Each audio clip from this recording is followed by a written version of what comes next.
Hello and welcome to today's spicy episode. All right, before I dive in, I want to give you some context to today's episode because it will not make any sense why I've titled it what I have unless I give you the context. So, this episode came about because there's a lot of conversation happening in the business space that speaking to pain points in your marketing is not the way to go and that it attracts disempowered customers, and instead you should only speak to their desires or empower and inspire and bring awareness to something. And a lot of this conversation is happening on Threads. I recently have gotten back onto Threads.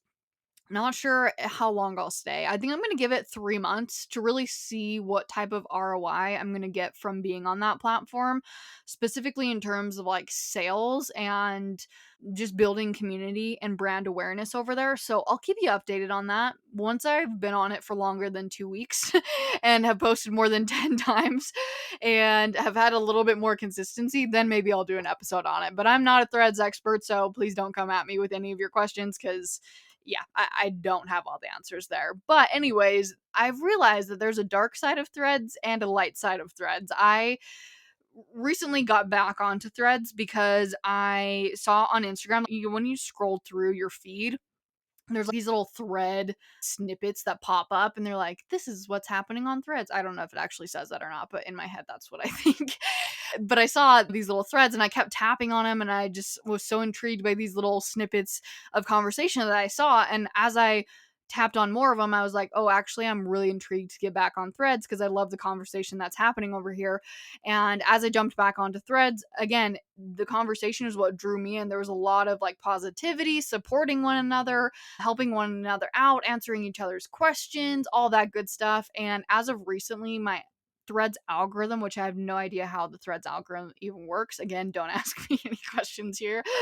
But it's recently brought me to the dark side of Threads, which is where this is where this whole conversation came about for today's episode, is on the dark side of Threads. So, anyways, that's the whole context of where this all came from. But there's a lot of people who are like, don't use pain point marketing.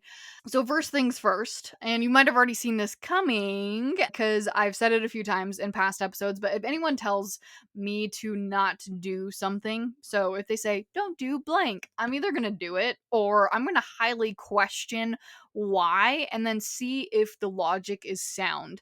So, of course, I'm going to break down all of my thoughts here for you. Now, I just have to say that I called BS on this whole don't use pain points in your marketing thing from the first second that I saw it, but I also loved that it's given me an opportunity to dive deeper and really understand the why behind pain point marketing. So, and actually, little side note tangent here, I think that it's so powerful when we see things on social media that either trigger us, or even if it doesn't trigger you, but it like makes you question it a little bit, or you're like, hey, I don't agree with that. I think it's such a cool and powerful opportunity to dive deeper into that thing and ask ourselves why. And so I just loved this opportunity for me to be able to dive deeper into pain point marketing. Like, why do I actually do the things that I do? Because sometimes we just learn these things and there's nothing bad about that, but sometimes we just learn these things and start implementing them without really knowing the why behind the power of it, or the why behind why it actually works. Or I should say the why behind why it works, the why behind it working. I don't know how to phrase that, but you get what I'm saying.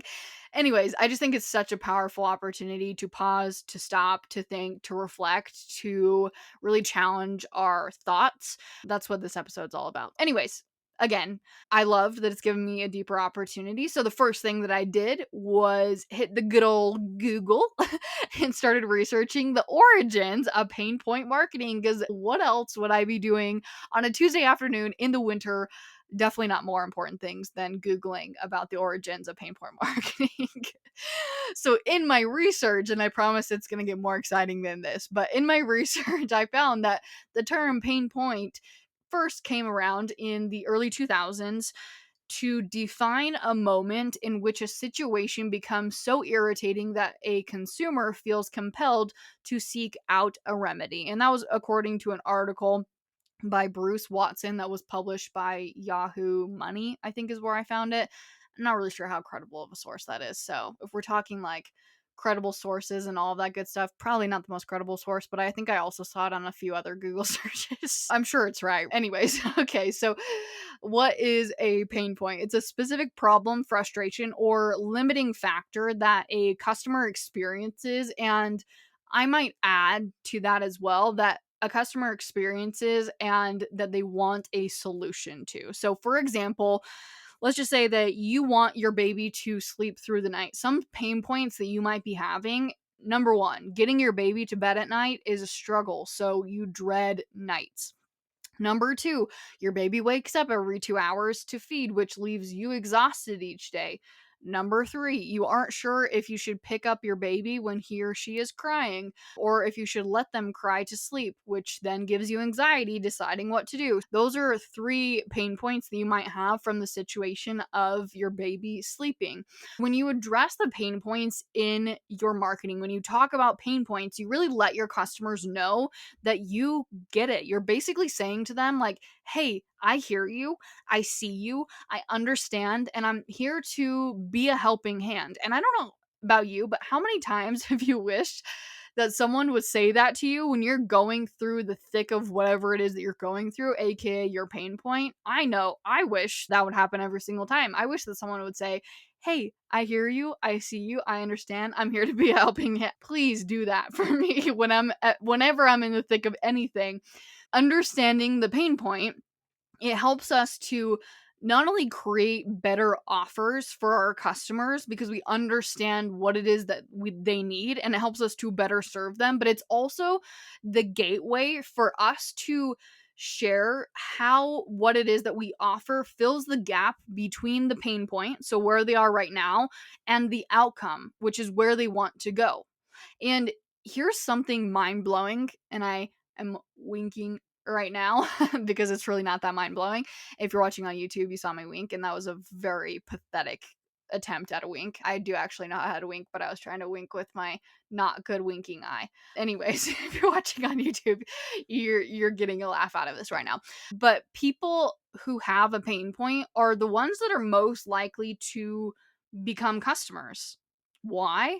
Because most people don't buy something that they don't feel like they have a need for.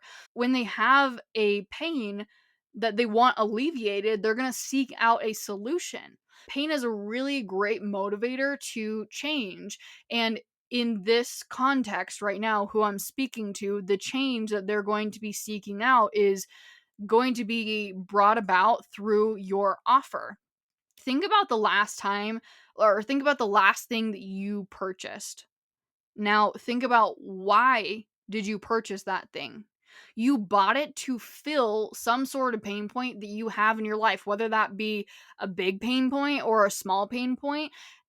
To give an example, the last thing that I purchased was a microphone stand off of Amazon that clips onto my desk, and it has a longer arm. The mic that I use is the Blue Yeti mic, and it's just like the one that came straight out of the box. Like if you order a Blue Yeti mic, and it has a little stand on it, but the stand has to be on your desk. The one that I bought has an attachment that like screws down on the edge of a desk or on the edge of something, and it has a longer arm, so I don't have to, I don't know, it just, the way that my microphone right now is set up, it limits how I move around, if that makes any sense. So, why did I buy it? I bought it because I'm tired of not being able to get my microphone close to my mouth without having to be at the very edge of my desk, because my mic has to be on my desk. And the clip will also hook to my shelf in my podcasting room, so right above my head right now. It's going to hook onto the shelf, my podcasting room being my closet. And it's going to make my life so much easier because my microphone right now is literally balancing on the edge of three boxes and also on the edge of my computer, and my chair is pulled all the way up as close as I possibly can be to the edge of this box so that my audio quality is good. So it's going to make my life so much easier. So the pain point that I had that then brought me to buy the microphone stand was inconvenience of having a mic that only can be moved around on my desk and needing more flexibility to be able to move around, which is going to make my life so much easier, especially when it comes to podcasting. So it's not icky.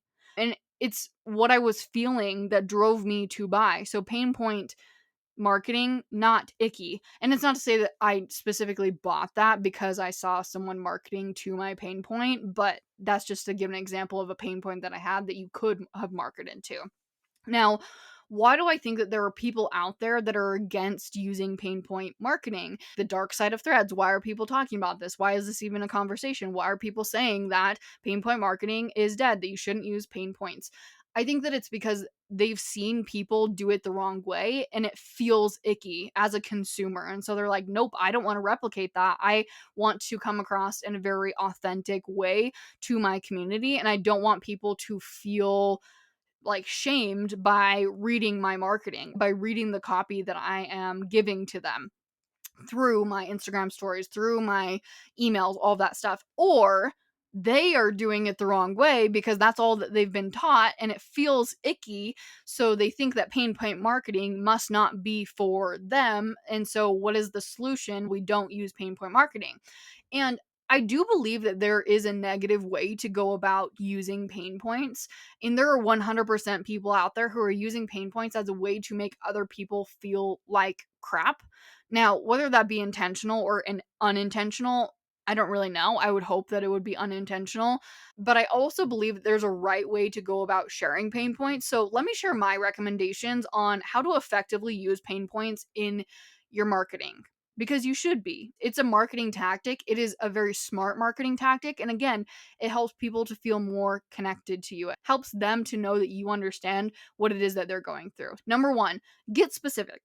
Now, notice how all the pain point examples that I gave when I was talking about baby sleep, they were very specific. It wasn't just the pain point being, oh, the mom is lacking sleep. No, I shared very specific feelings and situations. So when you get specific, your marketing is going to be, it's going to feel more connective to your audience because it's going to feel like you're talking directly to them and that you understand their deep desires and the specific situation that they're going through. Again, if you just say lack of sleep, yeah, technically that is correct. But if you say you're waking up every 2 hours needing to feed, you dread bedtime, and oh gosh, what was the other thing that I said? Oh, the baby crying. The baby is crying and you don't know whether or not to pick them up or not. Those are very specific situations. And if a mom reads that and she's experiencing those things, she's going to say, yes, that is me. This person understands me. I need whatever it is that's going to help me to overcome the pain points that I am currently struggling with. Number two, use pain points to emphasize and empathize, not shame. So use it to emphasize that it's a real struggle and that the person that is currently in that pain point, that they are valid in having that pain point, and empathize, letting them know that you understand what it is that they're going to go through, or what it is that they are going through, which will help to build a connection. Number three, use pain points to help people better understand the situation that they are going through. How many times have you seen a post, whether that be on Instagram, or it could even be an email, it could even be something that you Google, and it says, are you struggling with XYZ? It could be blank that's the problem. And you're like, wait, that's me. I'm struggling with that. And I didn't realize that this could be connected to the thing that I'm struggling with, or I didn't realize that there was even a solution, or I didn't even realize that I even had a problem. And obviously, there is a bad side to that too. I was talking to one of my friends a few months ago and we were talking about TikTok and how TikTok is, oh my gosh, if you've ever experienced, like, I'm trying to think of a very drastic situation, but this actually truthfully comes up on TikTok. Drastic situation here. If you've ever if you've ever struggled with sleep, you might have, I don't know, some sort of disease. That's like obviously very extreme. And that's to the point where it's okay, that's a little bit too extreme, right? So I'm not saying that every single time that you see something that says, are you struggling with XYZ? It's going to give you the exact solution that you need. But you might realize that through that piece of content that there actually is a problem and that there is a solution to that thing, and that you don't have to continue in the way that you've been doing things, that there is a better way to do things. Hopefully that makes sense. So pain points can educate people is basically what I'm trying to say. That's the summary of number 3. Okay. Number 4, use it to serve people on a higher level. So pain points can uncover blind spots that people might have, and when they recognize those blind spots, they're going to then be that much more likely to work towards their desired outcome and understand how to actually work towards it. And what I mean by a blind spot is just a lack of knowledge or understanding in a certain area. And pro tip here, use your searches, situations, and circumstances. I just was, mixing words together there. Use your situations and circumstances where you've uncovered blind spots that you've had in your own life, in your own journey, and share that. And then through your situations and circumstances, through the things that you're sharing, that's going to help other people to see their blind spots through you. So that way you don't have to call them out and say, this is your blind spot, which can sometimes come across as a little bit more shaming. Whereas if it comes from the perspective of, hey, this is something that I realize, this is a blind spot that I had, then people will say, they'll read that, and without you ever saying, like, you might also have this blind spot too, they might recognize that they also had that blind spot, which is really powerful there. Number 5, don't use pain points from the energy of, when you're marketing, don't use pain points from the energy of, this is going to get someone to purchase from me or buy from me. And instead, from the energy of, this will help someone to feel seen and heard. It's such a simple shift, but it'll help your marketing come off in a way of service versus shaming. Number 6, and lastly, when you are calling out mistakes, share it from a me, not you perspective. And what do I mean by that? When you say, this is why you suck at XYZ. And obviously, you're not going to say that specifically. You suck at this. But to give a very drastic example, if you said, this is why you suck at XYZ, it's going to be coming across very differently than if you said, this is why I sucked at XYZ and what I did to shift from it or what I learned from it. It's a totally different feel there. So take it from a me perspective, not a you perspective. So don't point fingers. Other people, point the finger at yourself, is what I'm saying. That is it for my thoughts on pain point marketing. As you can probably guess, hopefully by the time you've made it this far in the episode, you've guessed that I'm very for using pain point marketing. It is a very, very strategic marketing tactic that is very powerful, not just for you getting sales, but for helping your community to feel seen, understood, and heard, and for you to be able to show that you have the gap from the pain point to the outcome that people want to have, right? So where people are, where people want to go, your offer or whatever it is that you are giving people is going to fill that gap, which is really powerful. So the last thing I'll leave you with this episode is the thought, and this is a thought that I really love so much. It's the thought around, a pain point is a moment of desire for change. Let me repeat that one more time. A pain point is a moment of desire for change. All right, that is it for today's episode. Thanks for tuning in.